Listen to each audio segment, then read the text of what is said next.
8h14 sur Europe 1. Bonjour Olivier Lasvernias. Bonjour. Merci d'être avec nous ce matin. Vous êtes le président de l'Association française d'astronomie qui organise les Nuits des étoiles. Un événement populaire dont Europe 1 est fier d'être partenaire. Ça commence donc ce soir. Olivier Lasvernias, quel est le programme ? Le programme, c'est la balade dans le système solaire cette année, parce qu'on a toutes les planètes visibles à l'œil nu qui sont vraiment très très brillantes, et on a une vedette qui est la planète Mars, et en fait quand on regarde le ciel ces soirs-ci en regardant vers le sud, à partir de 22h30, on voit vraiment une espèce de diadème avec la planète Vénus qui a suivi le Soleil qui s'est couché, la planète Jupiter très très brillante au milieu, une Saturne un peu plus faible, puis une rougeoyante Mars qui se lève à l'est. Donc c'est vraiment un super spectacle. Et puis au-dessus de ça, la Voie lactée, les étoiles, et puis donc la possibilité vraiment de comprendre le système solaire, et puis aussi d'aller plus loin. On la verra vraiment, la Voie lactée, comment on pourrait dire, ce petit coton blanc là qui est dispersé dans le ciel ? On la voit très bien dès qu'on est loin des lumières parasites. Voilà, alors c'était la question que je voulais vous poser. Est-ce qu'on est sûr de tout voir de manière égale sur le territoire ? Est-ce qu'en ville, avec tous ces lampadaires, toute cette pollution visuelle, de lumière, est-ce que on va pouvoir voir ? Est-ce que moi ce soir je vais pouvoir profiter ? Les planètes, le système solaire, c'est vraiment facile. Ça saute aux yeux. Hein. On avait des soirées de répétition hier soir. On voit les planètes, c'est absolument fantastique, personne les rate, quoi. On voit même Vénus un peu avant que le Soleil se couche, on découvre ensuite Jupiter, donc ça c'est vraiment facile. La Nuit des étoiles, c'est aussi des rendez-vous avec les clubs, il y a 478 sites dans lesquels les clubs accueillent le public, donc là avec des petites lunettes, des petits télescopes, même en pleine ville, même sous un lampadaire, on voit très bien les anneaux de Saturne, les satellites de Jupiter, la calotte polaire de Mars. On n'est pas gêné par les lumières parasites. Effectivement, c'est quand on cherche à voir ce qu'on appelle nous le ciel profond, qu'il faut être loin des lumières. Il y a des clubs dans chaque grande ville ?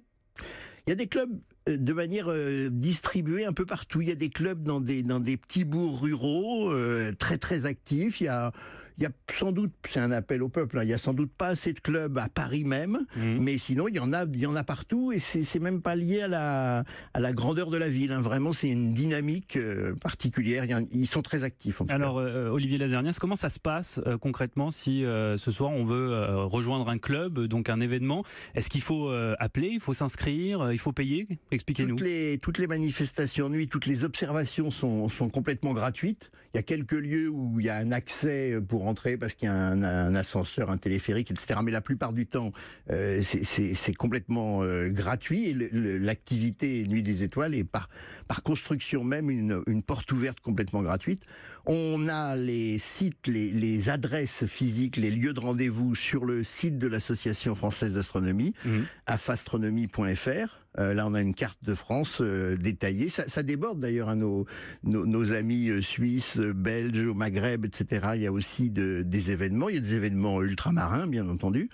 Donc, on a les lieux de rendez-vous sur le site internet. Il faut vérifier. Certaines petites structures ne font pas les 3 jours. Hein. Normalement, la nuit, c'est vendredi, samedi, dimanche. Donc, il y en a qui sont concentrés pour mieux recevoir le public sur 1 jour ou 2 jours.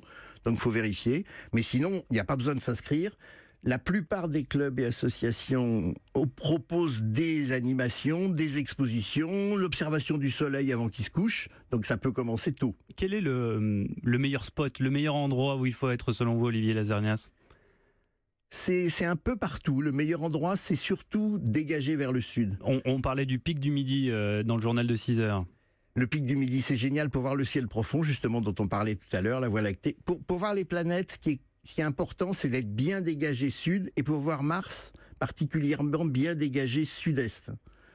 Pourquoi est-ce que ces Nuits des étoiles ont lieu ce week-end, maintenant, et toujours généralement le premier week-end d'août, et pas plus tard ou plus tôt dans l'été ? On essaie de s'organiser pour que ça donne le meilleur rendez-vous possible avec le ciel, la découverte de l'astronomie. Donc il y a plusieurs facteurs. D'abord, il y a la Lune. Il ne faut pas qu'il y ait trop de lune. Là, on a beaucoup parlé, on a fait beaucoup de soirées beaucoup de sites d'observation également pour l'éclipse la semaine dernière avec Oui. les orages, etc. Mais donc là, la Lune, elle est passée, elle est dernier quartier, donc elle n'est pas gênante. Ça, c'est une première chose. Deuxièmement, au début du mois d'août, là, avec un maximum vers le 10-11, il y a des pluies d'étoiles filantes, notamment la pluie qu'on appelle les Perséides. Ah oui. Donc elle commence à être visible en ce moment. Et puis cette année, il y a ce qu'on appelle nous la grande opposition de Mars, c'est-à-dire que Mars est à moins de 58 millions de kilomètres de la Terre, donc elle est très très facile à voir. Donc on jongle avec ça. Et puis surtout, l'autre chose, c'est que ça n'a l'air de rien, mais la Nuit des Étoiles, c'est plus de 4000 animateurs bénévoles, près de 10 000 personnes qui sont dans les organisations locales. Donc il faut qu'ils soient disponibles, il faut qu'ils soient là en rencontre des vacanciers ou des gens qui travaillent encore. Et donc c'est toujours un peu le jonglage, mais on est toujours voilà, dans ces week-ends du début août. Revenons